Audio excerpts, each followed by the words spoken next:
नमस्कार मित्रों, आप सभी का कृष्णा एजुकेशन के यूट्यूब चैनल पर हार्दिक स्वागत है। आपको विदित होगा है कि द्वितीय श्रेणी शिक्षक परीक्षा जो आरपीएससी के द्वारा दिसंबर माह में आयोजित करवाई थी 21 दिसंबर और 22 दिसंबर को, उनको आरपीएससी ने निरस्त कर दिया गया है। पेपर लीक के मामले के कारण लीक कर दिया गया, जो लीक हुआ था उसके कारण इसको निरस्त कर दिया गया। तो हम वो परीक्षा है, उस परीक्षा को वापस इन 40 दिनों में जो हमें मिले हैं उनमें कवर करने की कोशिश करेंगे। तो उसके अंदर जो हमें पूछे गए हैं पाठ्यक्रम हैं, उस पाठ्यक्रम पे हम डिस्कशन करते हैं कि जीके और साइकोलॉजी के। तो आरपीएससी ने एक सिलेबस डिज़ाइन किया है अपने लिए, और अति सुंदर सिलेबस डिज़ाइन किया है। और उस सिलेबस में उन्होंने बताया है कि हम आपसे राजस्थान की geography, history, culture, general knowledge और राजस्थान की नॉलेज को हम जानना चाहेंगे, जिसके अंदर हम जानना चाहेंगे आपके फिजिकल फीचर के बारे में, यानी भौतिक उच्चावच है उसके बारे में, जिसे लोकेशन क्या है, स्थिति क्या है, एक्सटेंस क्या मतलब विस्तार क्या है उसका, उन सब के बारे में हम जानेंगे। क्लाइमेट के बारे में, क्लाइमेट जलवायु कैसी है, शुष्क, अर्धशुष्क, मरुस्थलीय है, और ये आर्द्र है, अति आर्द्र है ये। फिर कॉपेन का वर्गीकरण, थॉर्नथ्वेट का वर्गीकरण, इन सब वर्गीकरणों के बारे में। फिर उन्होंने कहा हम नदी प्रणाली, अरब सागरीय नदी प्रणाली, बंगाल की खाड़ी और अंतःप्रवाही, उन सब के बारे में जानेंगे। फिर हम जानेंगे वेजिनेशन यानी वनस्पतियों के बारे में, कौन कौन सी वनस्पति होती हैं, एग्रीकल्चर्स के बारे में और लाइव स्टॉक के बारे में। फिर जानेंगे डेयरी के डेवलपमेंट के बारे में, और पॉपुलेशन डिस्ट्रीब्यूशन और growth, literacy, sex ratio, tribe and industries and major tourist, यानी उनका हम डेयरी के विकास को तथा पॉपुलेशन का जो जनसंख्या का वितरण है, उसकी ग्रोथ क्या है, उसकी साक्षरता क्या है, उसका लिंगानुपात क्या है, और जनजाति है उनके बारे में, तथा जितनी भी इंडस्ट्रीज है, उद्योग है, सूती उद्योग है, ठीक है, चीनी उद्योग है, इन सब के बारे में जानेंगे। फिर मेजर टूरिस्ट सेंटर, यानी जो मैंने अब कौन समके धोरा को कोई नहीं जानता और सब जानते ना, तो ऐसे मेजर टूरिस्ट सर्किट, उन सर्किटों के बारे में पूछेंगे। फिर उन्होंने कहा कि हम एसेंट कल्चर के बारे में जानेंगे। तो एसेंट कल्चर सिविलाइजेशंस हैं वो राजस्थान की, जैसे कालीबंगा, आहड़, गणेश्वर और बैराट, इनके बारे में जानेंगे। ठीक है, यहाँ से कालीबंगा के बारे में पूछ लेंगे, आहड़ के बारे में, गणेश्वर के बारे में, बैराट के बारे में। ठीक है, फिर इन्होंने कहा कि हम राजस्थान की हिस्ट्री के बारे में जानेंगे, वो हिस्ट्री जो राजस्थान की 8वीं से 18वीं शताब्दी तक की। ठीक है, उसमें गुजर प्रतिहार, अजमेर के चौहान, दिल्ली सल्तनत वर्सेस मेवाड़, रणथंबोर और जालोर, मुगल वर्सेस सांगा, प्रताप, मानसिंह, आमेर के, चंद्रसेन जोधपुर का, राज सिंह बीकानेर की, और राज सिंह मेवाड़ की, इनके बारे में जानेंगे।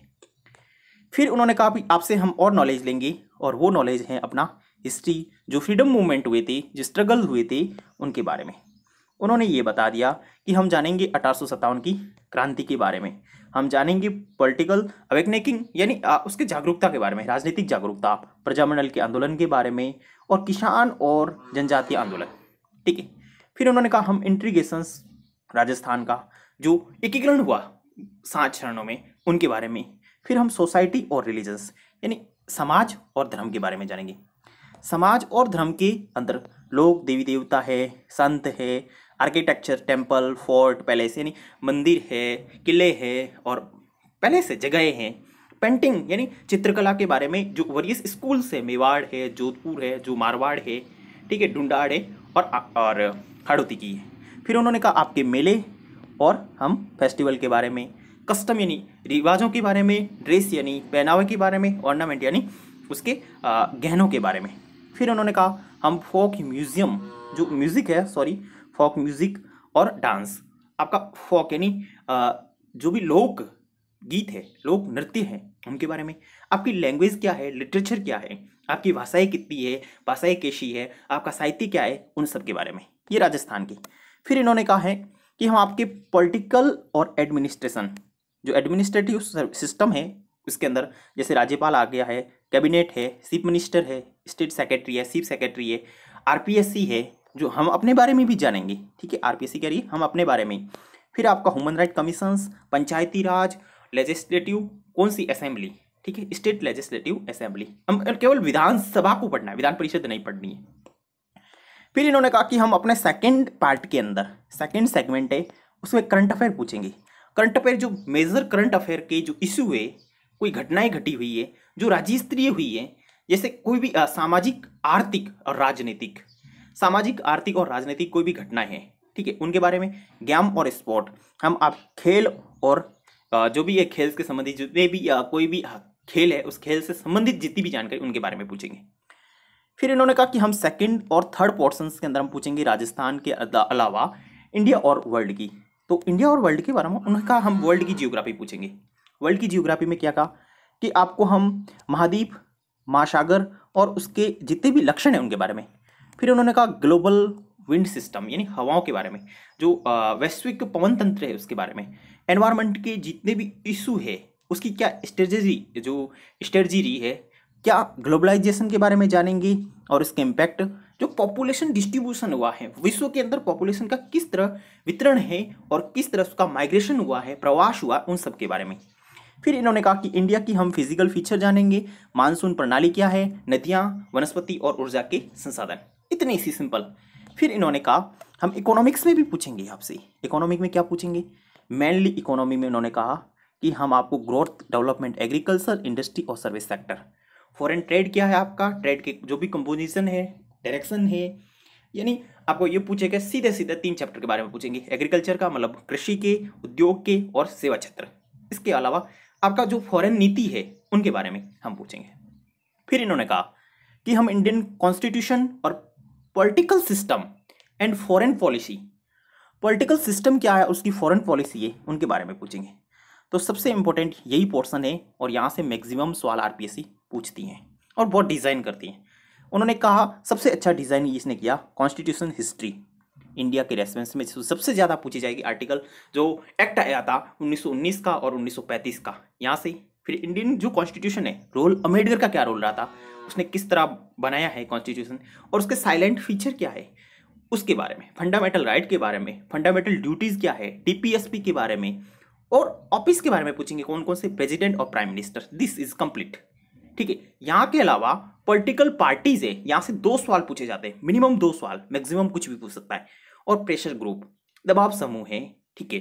फिर इन्होंने कहा अंतर्राष्ट्रीय नीति है और जो इंटरनेशनल रिलेशंस और उनके बारे में पूछेंगे और नेहरू जी के योगदान के बारे में पूछेंगे और भारतीय विदेश नीति क्या है, नेहरू का क्या योगदान रहा है उसके निर्माण कार्य में। फिर versus India versus UNO, India में यूनो में इंडिया की क्या भूमिका रही है और जितने भी इमर्जिंग ट्रेड है उसके जो इंटरनेशनल जो पॉलिटिकल्स है, या आप हम ये कह सकते हैं कि अंतर्राष्ट्रीय जो जियो पॉलिटिकल्स जितने भी है उनके बारे में और ग्लोबलाइजेशन के बारे में। फिर अंतिम टॉपिक रहेगा वो साइकोलॉजी का रहेगा और उन साइकोलॉजी के टॉपिक से अति सुंदर सवाल पूछे जाएंगे, ठीक है। सबसे पहला आएगा एजुकेशन साइकोलॉजी, इसके अंदर मीनिंग, स्कोप, इम्प्लीमेंटेशन, जो इम्प्लीकेशन है उसके, for a teacher classroom situation, आपके कक्ष के अंतर्गत क्या आपको एजुकेशन साइकोलॉजी के अंदर क्या स्कोप लग रहा है, उसका अर्थ क्या होता है, इम्प्लीकेशन आपको उसको लागू कैसे करेंगे, ये सब। एक डेवलपमेंट ऑफ लर्नर, यानी अब विकास करेंगे ना किसका, लर्नर का, ये पूछेंगे। फिर इसके अंदर ये सब टॉपिक है डेवलपमेंट ऑफ लर्नर और learning, personality, intelligence and creativity, यानी लर्निंग का मतलब क्या होता है, सीखना का मतलब ये होता है लर्निंग के अलावा पर्सनैलिटी यानी व्यक्तित्व के बारे में, इंटेलिजेंस यानी बुद्धि, क्रिएटिविटी यानी उसकी जो सृजनकर्ता की जो क्षमता है उनके बारे में, तथा ये पूछेंगे मोटिवेशन यानी उस मोटिवेशन का मतलब अभिप्रेरणा, इंडिविजुअल डिफरेंस, किसी के अंदर डिफरेंस आ जाते हैं, प्रत्येक व्यक्ति के अंदर व्यक्तिगत भिन्नताएं होती हैं उसके बारे में। फिर उसके पूछेगा ये concept and implication in education of self concept, attitude, interest, habit, attitude of social skills, इसके बारे में। फिर हम अंत में ये बात करेंगे जो हमारा कॉम्पिटिटिव एग्जाम होगा, पोस्ट है हमारी सीनियर टीचर, उसने ये क्वेश्चन पेपर बनाएगा, तो उसने कहा कि हम मैक्सिमम आपसे 200 नंबर के क्या करेंगे सवाल है वो पूछेंगे। आपको हम 2 घंटे का टाइम देंगे, उसके अंदर 100 क्वेश्चन होंगे, वो भी मल्टीपल चॉइस के होंगे। आपको पेपर में इंक्लूडिंग होंगे 4 सब्जेक्ट। उन्होंने कहा जियोग्राफी, हिस्ट्री, कल्चर और जनरल नॉलेज राजस्थान का पूछेंगे, करंट अफेयर पूछेंगे राजस्थान का, जनरल नॉलेज वर्ल्ड का और इंडिया का, और education psychology. This is a final, ठीक है। फिर उन्होंने कहा कि आपको हम नेगेटिव मार्किंग भी होगी, सबसे बड़ी लोग नहीं देखते हैं, नेगेटिव मार्किंग सेल भी एप्लीकेबल होगी। उन्होंने कहा कि हम आपको 1/3 नेगेटिव मार्किंग होगी एक पर्टिकुलर एक सवाल के लिए। अगर आप एक सवाल गलत करते हैं तो आपका 1/3 नंबर काटा जाएगा, यानी उस सवाल का क्या नंबर था, 2 का 1/3, ये आपका नंबर कट हो जाएगा। ठीक है, या मैं ये सीधे कहूँ कि आपने 3 सवाल गलत किया तो एक सही सवाल है वो कटा जाएगा, यानी 3 सवाल गलत करने पर इतने नंबर काटे जाएंगे जितने एक सवाल सही करने पर मिलते हैं। तो और हम बात करेंगे कि अब हमारा जो आरपीएससी ने निरस्त की है सेकेंड ग्रेड की परीक्षा तिथि 30 जुलाई घोषित की है। हम संपूर्ण कोर्स निःशुल्क ओनली फॉर यूट्यूब पे देंगे, जो वरिष्ठ परीक्षा 2022 की है। उसके अंदर हम भारतीय विदेश नीति और अंतर्राष्ट्रीय संबंध कृष्णा एजुकेशन के यूट्यूब चैनल पर लेकर आ रहे हैं, तथा एक और बैच लेकर आए जो संपूर्ण कोर्स निःशुल्क रहेगा। वो 25 जून 9 बजे वरिष्ठ अध्यापक परीक्षा 2022 का शैक्षिक मनोविज्ञान रहेगा। धन्यवाद। आप अपने चैनल को लाइक कीजिए, शेयर कीजिए, सब्सक्राइब कीजिए और दोस्तों में शेयर कीजिए, ताकि आपके साथ साथ आपके दोस्त भी इसका फ़ायदा उठा सके। धन्यवाद।